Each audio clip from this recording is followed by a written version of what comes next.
Hey there, nerds. Jimmy Palmquist here, and I want to talk a little Warner Brothers and DC and how they can't seem to make a really great movie franchise despite having almost 80 years worth of stories to deal with, to work with.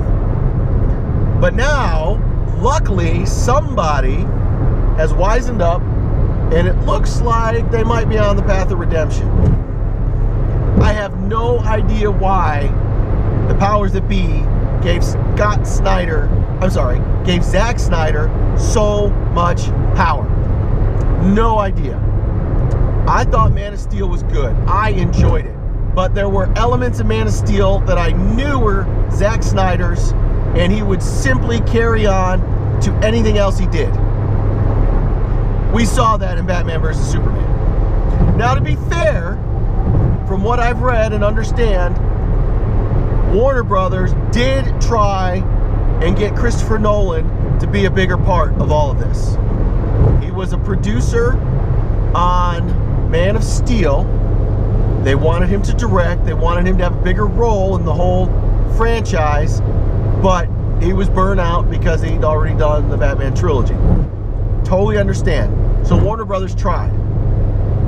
I don't know if they felt by extension, Zack Snyder having Christopher Nolan as an executive producer of Man of Steel, that he would carry that on. I honestly don't know. I appreciate several Zack Snyder movies.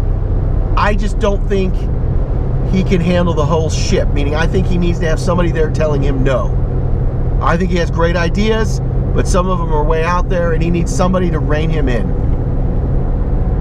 So, what is the solution? How do we fix this? We've already announced that Ben Affleck is going to have a bigger role as an executive producer on Justice League, and he's already going to be directing Batman.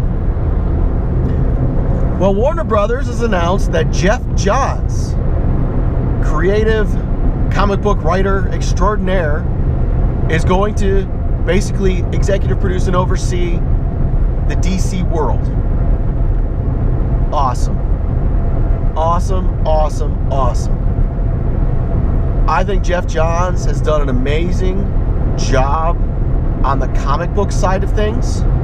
I think his runs on Justice League, on Green Lantern, and to me, most defining, Aquaman. Why Aquaman? Because he took a character that everybody thought was a joke and made him amazingly interesting, made him relevant.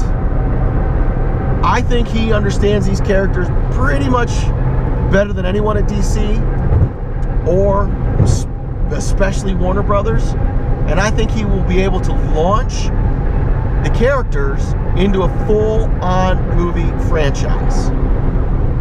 Now, we've seen some of these things happen at Marvel, where there's been some shifting, but with their success, we don't necessarily see the way things are going as far as the corporate ladder.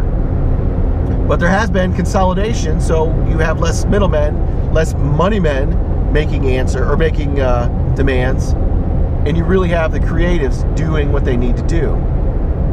So I'm super excited to see DC take more of a role in Warner Brothers and the franchise.